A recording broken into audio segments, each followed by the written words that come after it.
Hello అండి రాహుల్ గారు. Hi అండి. నిన్నటి నుంచి రాజమౌళి గారు ఎంత ట్రోల్ అవుతున్నారో మనం చూస్తున్నాం. ఏదేదో ఒక సినిమాను తలపించే కథలు చెప్పారు ఒక వ్యక్తి. విమర్శలు కూడా ఉన్నాయి. బట్ ఈ మధ్యలో దీని గురించి డిస్కస్ చేస్తూ ఉండగానే ఇంకొక అలిగేషన్ కూడా వచ్చింది. రాజమౌళి గారు క్షుద్ర పూజలు చేస్తారు, వశీకరణ చేస్తారు, పలానా డైరెక్టర్స్ పతనం అయిపోవడానికి రాజమౌళి గారే రీజను అని. ఓకే. పాపం ఎలా చేస్తారో కూడా చెప్తానని రాస్తున్నాడు ఆయన లేఖలో.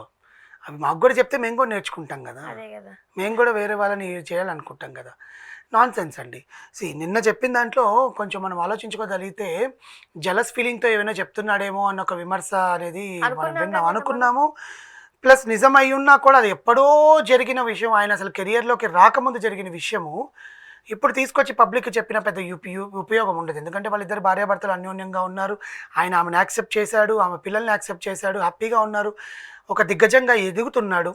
ఇప్పుడు రాజమౌళి గారి సినిమాలు అంటే ఎంతమంది ఎగపడతారండి? ఒక జూనియర్ ఆర్టిస్ట్ దగ్గర నుంచి రాజమౌళి సినిమాలో నటిస్తున్నానంటే ఎంత ఉంటుంది? అంత క్రేజ్ని ఊరికే సంపాదించుకుంటారు ఇలాంటి వ్యక్తి. సరే చెడ్డ వ్యక్తే అనుకుందాము, సినిమాల పరంగా అయితే మంచిగానే చేస్తున్నాడుగా. మరి పూరి గారు కానీ వినాయక్ గారు కానీ శ్రీను వైట్ల గారు కానీ ఎంతో క్లోజ్లో లేరా? జనరల్గా చెప్తా అంటే నిజాయంగా క్షుద్ర పూజలు చేస్తే లైట్ డిటెక్టర్ పెట్టండి 10 పేజీల వాన్మూలం రాశాడండి, మరణ వాల్మూలం. ఇంకొక విషయం తెలుసా, ఆయన ఫోన్లు స్విచ్ ఆఫ్ ఉన్నాయి. ఆయన ఫోన్లు స్విచ్ ఆఫ్ ఉన్నాయి. ఆయన బడికాడా చనిపోయాడా తెలియదు. ప్లస్ రాజమౌళి గారి కుటుంబం నుంచి ఎవరు మాట్లాడట్లేదు అసలు ఏం జరిగింది. ఎందుకంటే ఆయనకు కూడా ఒక పెద్ద షాక్ ఉంటుంది. ఒకవేళ ఇలాంటిది నిజం అయ్యి ఉంటే తన భార్యని తనని తీసుకొచ్చి రోడ్డు మీద నిలబెట్టడమేగా. మరి ఫ్రెండ్ అలా చేస్తాడా అని ఒక క్వశ్చన్. 34 ఏళ్ళ ఫ్రెండ్షిప్ నువ్వు ఒక్క విషయంలో నువ్వు నిన్ను ఎదగనివ్వట్లేదు అన్న హర్ట్ తప్ప ఇంకే కారణం నాకు కనిపించట్లా. ఒకవేళ నిజంగా అలాంటిది ఏదైనా జరుగుంటే ఒక మహిళని అంత కించపరిచేలాగా తన క్యారెక్టర్ని బయట పెట్టేలాగా నిజమైన ఫ్రెండ్ చేస్తారా మీరు అన్నట్టు? అస్సలు చేయరండి. ఐ మీన్ నిర్మోహమాటంగా చెప్తున్నాను నేను, అస్సలు చెయ్యరు. నువ్వు ప్రేమించిన అమ్మాయేగా. ఎస్, ఆయన కథ ప్రకారం నువ్వు ప్రేమించిన అమ్మాయే కదా. నువ్వు ప్రేమించిన అమ్మాయిని ఎంత అందమైన కథ అల్లాడంటే అది సోషియో ఫ్యాంటసీ కన్నా లవ్ ఫర్రర్ ఫ్యాంటసీ సినిమా లాగా ఉంది. ఇది రాసుకున్నాడు పాపం ఆయన కథ. ఏం చేయాలో అర్థం కాల ఆయనకి, ఈయనని పెట్టేశాడు. మేబీ రాజమౌళి గారికి ఆయనకి ఏమైనా మాట రావడమో, ఫ్రెండ్షిప్లో ఎరా ఓరా పొరా అనుకోవడమో, తీవ్రంగా ఏమైనా డిస్కషన్స్ జరిగి ఆర్గ్యుమెంట్స్ ఏమైనా అయ్యుండొచ్చేమో. కానీ ఆ ఆర్గ్యుమెంట్లో తీసుకొచ్చి ఈ అందమైన కథలో ముందు ట్రయాంగిల్ లవ్ స్టోరీ చెప్పాడు. ఆ ట్రయాంగిల్ లవ్ స్టోరీ కాస్త క్షుద్ర పూజల కిందకు వచ్చి వివి వినాయక్ గారు, పూరి జగన్నాథ్ గారు, శ్రీను వైట్ల గారు, సుకుమార్ గారు వీళ్ళందరి మీద క్షుద్ర పూజలు చేస్తున్నాడు. ఎందుకంటే ఈయనకన్నా వాళ్ళు ఎక్కువ ఎదుగుతున్నారు, వాళ్ళ సినిమాలు ఎదగకూడదు. ఒక వర్గం వారు ఏం మాట్లాడుతున్నారంటే నిజంగా రాజమౌళి గారు ఎప్పుడైనా స్పీచ్లు ఇచ్చినప్పుడు, మీటింగ్స్ ఇచ్చినప్పుడు ఆయన దాంట్లో సర్కాజం ఉంటుంది, వ్యంగ్యత్వం ఉంటుంది, ఆయన కళ్ళల్లో కన్నింగ్నెస్ ఉంటుంది అని మాట్లాడతారు. లింకులు చేస్తున్నారు ఆ వీడియోలు అన్ని పెట్టి. ఆ కన్నింగ్నెస్తోనే మేబీ ఈయన చెప్పింది నిజమై ఉండొచ్చేమో. అందుకే పూరి జగన్నాథ్ గారు ఎంత మంచి సినిమాలు తీసినా జనాలకు ఎక్కట్లేదు, ఆ శ్రీను వైట్ల గారు ఎంత మంచి కామెడీ క్రింజ్ తీసినా ఎక్కట్లేదు అని మాట్లాడుతున్నారు. కథలో బలం ఉంటే క్షుద్ర పూజలు ఏం చేస్తాయండి? ఈ కాలంలో మనం సైన్స్ని నమ్మచ్చు, కానీ మరీ అంత సైన్స్ని నమ్మాల్సిన పని లేదు. ఇప్పుడు వాళ్ళు అంత మంచి కథను తీసుకొని సినిమా తీస్తున్నప్పుడు కథలో బాగుంటే వాళ్ళు క్షుద్ర పూజలు చేసిన జనాలకి దేవుని నమ్ముకుంటారు కదా. మనం పూజ ఎందుకు చేస్తాం? ముహూర్తం శర్మని సినిమా బాగా రావాలనే కదా పూజలు చేస్తాము. దైవత్వం అనేది కూడా ఉంటుంది కదా. ఒకసారి రాక్షసత్వం ఉంటే పక్కన దైవత్వం కూడా ఉంటుంది కదా. దేవుడైన వాడు ఆపుతాడుగా, వీడు మంచి పనే కదా చేస్తున్నాడు, చెడ్డ పని అయితే చేయట్లేదుగా, నలుగురికి తిండి పెడుతున్నారుగా. వీళ్ళు 4,000 లోపలికి వెళ్తున్నాయి అంటే వీళ్ళు చేసిన సినిమాలు జనాలు బయట ఆడితేనే కదా. అలాంటివన్నీ రాజమౌళి గారు ఎందుకు చేస్తారు? అసలు రాజమౌళి గారి పేరు రావడం ఏంటి? దట్ ఈస్ ఈ ఉప్పల్పాటి శ్రీనివాసరావు గారికి కొంచెం మెంటల్ స్టేటస్ బాగాలేదేమో. ఆ ఏజ్ పరంగా ఏమైనా దెబ్బతిన్నాడా, లేకపోతే నిజంగా స్నేహితుడి వల్ల ఇబ్బందులు పడుతున్నాడా అనేది మనం కొంచెం ఆలోచించాల్సిన విషయం ఇది. పోలీసులు కూడా దీన్ని పెద్ద సీరియస్గా తీసుకున్నట్టు లేదండి. అదే ఇప్పుడు నా క్వశ్చన్ కూడా, దీని గురించి ఎవరు ఎందుకు రియాక్ట్ అవ్వట్లేదు? ఎవరు పోలీసులు వాడు కూడా స్పందించట్లేదు. ఒక న్యూస్ వచ్చింది, ఇంకా మనబోటోళ్ళు నలుగురు కూర్చొని మాట్లాడుకుంటున్నాం తప్పితే దీనికి సంబంధించి ఎలాంటి ఎవరు మాట్లాడట్లేదు, అసలు పట్టించుకోవట్లేదు ఆయన గురించి. అసలు ఈయన గురించి ఏంటని కూడా మనం ఎవరూ పట్టించుకోవట్లేదు. సో అలాంటిది మనం రాజమౌళి గారి మీద నిందలేస్తున్నాడా అంటే ఎస్, ఈ కారణంగా అయితే నిందలేస్తున్నాడని అనొచ్చు.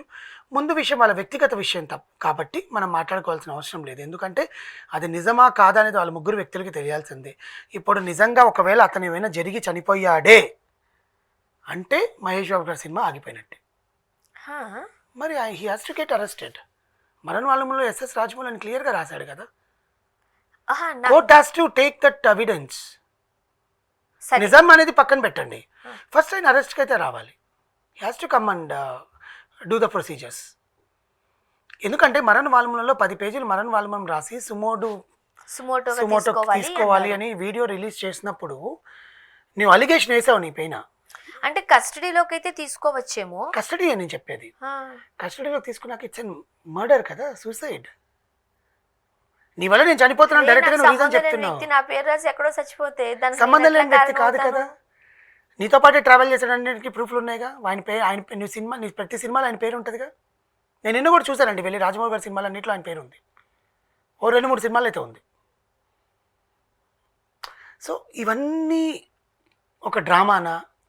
చచ్చిపోయిన వ్యక్తి, ఒకవేళ అతని వ్యక్తి చనిపోతే వాళ్ళ ఫ్యామిలీ మెంబర్ సింగిల్ అన్నాడు, నాకెవరు లేరు అన్నాడు, ఒక రూమ్లో కూర్చొని వీడియో తీశాడు. ఆ రూమ్ ఎక్కడ?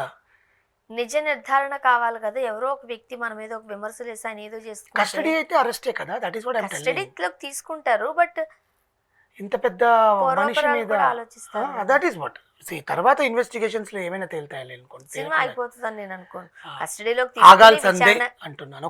ఒక పీరియడ్ మహేష్ బాబు గారు ఇంత గ్యాప్ ఇచ్చి ఫ్యాన్స్కి ఒక 4-5 ఏళ్ళు దూరం ఇచ్చి ఈయన కూడా 1500 కోట్లు పెట్టి సినిమా తీస్తున్నప్పుడు ఇలాంటి న్యూసెస్ వల్ల ఖచ్చితంగా సినిమాకి బ్రేక్ పడుతుంది. కానీ అతను ఎక్కడున్నారు ఏంటి అనే దాని గురించి పెద్దగా ఏం అసలు పోలీసులు ఎందుకు స్పందించట్లేదు? లేకపోతే ఇదేమైనా పబ్లిసిటీ స్టంటా? కొత్త సినిమాకి ఏమైనా శ్రీకారం చుట్టారా? ఎవరు వీళ్ళు ఏమైనా పబ్లిసిటీ స్టంటా? రాజమౌళి గారు ఇలా మాట్లాడిస్తున్నారా? ఇంకోటి ఏదైనా అయితే మనం ఆ మాట అనుకోవచ్చు. అక్కడ ఇలా విమర్శలు వినిపిస్తున్నాయి అంటున్నాను, ఏం చెప్పాలి. మహిళను తీసుకొచ్చారు కాబట్టి మేబీ కాకపోయి ఉండొచ్చు. చూద్దాం అసలు ఏం జరుగుతుందా అనేది. ఇప్పుడు రాజమౌళి గారు ఈ స్టేజ్లో ఉన్నారు కాబట్టి ఏదో ఒక ఆరోపణ వేయాలి అనుకునే వాళ్ళు కూడా చాలా మంది ఉంటారు. ఎదుగుదలకి కారణం కూడా కొట్టిపాడేద్దామని నేను అన్నాను. ఇప్పుడు నేను శ్రీనివాసరావు గారి ఎదుగుదలకి ఈయన అడ్డుపడుతున్నాడు అసలు అడ్డుపడడం ఆయనే నేను అంటాను, అదే అని అంటున్నారు. ఆధారిస్తున్నారు. నేను అంటాను, సరే నీ ఫ్రెండ్ నీకు ఇంత, నీ ఫ్రెండ్ దగ్గర నువ్వు ఇంత నేర్చుకున్నప్పుడు నీకు వేరే డైరెక్టర్ లేరా? నీ ఎదుగుదలకి నీ టాలెంట్ లేదా అనేది నా క్వశ్చన్. అర్థమవుతుందా అండి? రాజమౌళి గారు దుర్మార్గుడు అని అంటున్నప్పుడు, సరే ఆ దుర్మార్గుడితో నువ్వు ఇంతకాలం ఎందుకున్నావు? అవును, వాడు నీచుడు అని దుర్మార్గుడు అని తెలిసినప్పుడు ఎంతకాలం ఉన్నావు? లేకపోతే బాలసుబ్రహ్మణ్యం గారు చెప్పిన సూక్తిలాగా వాడు ఎంత నీచుడైనా సరే వాళ్ళు లోపాలని మనం సర్దిద్దడానికి ప్రయత్నించాలి కానీ లేకపోతే అడ్జస్ట్ అవ్వాలని ఫాలో అవుతున్నావా? ఆయన చెప్పింది కొంతమందికే, అందరికీ కాదు. సో ఒక వ్యక్తి మంచోడా చెడ్డోడా అనేది వ్యక్తిగతంగా మనం పక్కన పెడితే, ఒక వ్యక్తి మీద నిందలేస్తున్నప్పుడు దానికి తగ్గ ప్రూఫ్లు ఉన్నాయంటే నా దగ్గర లేవు, లైట్ డిటెక్టర్ పెట్టు. లైట్ డిటెక్టర్ నీకు ఎప్పుడు కోర్టు ఎందుకు పర్మిషన్ ఇస్తుంది? ముందు లైట్ డిటెక్టర్ నువ్వు పోతే ఇస్తుంది, నువ్వు బతుకున్నప్పుడు ఎందుకు కానీ ఇస్తుంది? ఒకటి చెప్తాను, ఇప్పుడు మన ఇద్దరం మాట్లాడుకున్నప్పుడు మనకు సంబంధించి ఏదో ఇష్యూస్ నడిచినప్పుడు దాన్ని చూసిన వాళ్ళు కాని వాడు ఎవరో ఒకరైతే ఇంకొక విట్నెస్ ఉంటుంది కదా. కూడా మంచి రామరాజమౌళి ఆమె రావాలి బయటికి. ఇప్పుడు ముగ్గురికి తప్ప ఇంకెవరికి తెలియదనేగా చెప్తున్నాడు. ఈయనకి ఎన్ని సంవత్సరాలు ఎవరితో షేర్ చేసుకోరా? షేర్ చేసుకున్నాడని నన్ను టార్చర్ పెడుతున్నాడని మాట్లాడుతున్నాడు. అంటే చేసుకున్న వాళ్ళు ఎవరు ఉంటారుగా. చేసుకోలేదు అంటున్నాడు. నేను చేసుకున్నానేమో అతను ఊహించేశాడు, అతని ఇన్హిబిషన్ ఇది అని చెప్తున్నాడు. టార్చర్ అంటే ఎట్లా పెట్టారంట? వేధిస్తున్నారంట నన్ను. నువ్వు చెప్పేశావురా, నన్ను దూరం చేస్తావు, నీకు నేను లైఫ్ లేకుండా చేస్తా, మాటలతో బెదిరిస్తున్నారా అని అంటున్నాడు. అంత టైం ఉందా రాజమౌళి గారికి ముందు? ఇంకొకటి కూడా ఉంటుంది అలాంటిది ఏదన్నా ఉంటే, ఇప్పుడు మనకి వాట్సాప్లు ఫోన్స్ అవన్నీ బయటకు వచ్చేస్తాయి కదా, కాల్ రికార్డింగ్స్ అవేమీ లేవు అంటున్నాడు. ఫోన్ లో మాట్లాడితే కాల్ రికార్డింగ్స్ ఉంటాయి కదా. ముందు అతను బతికుంటే ఇవన్నీ బయటకు వస్తాయండి, ఆయన చనిపోతే అది నేను ఆలోచిస్తున్నాను. Very easy.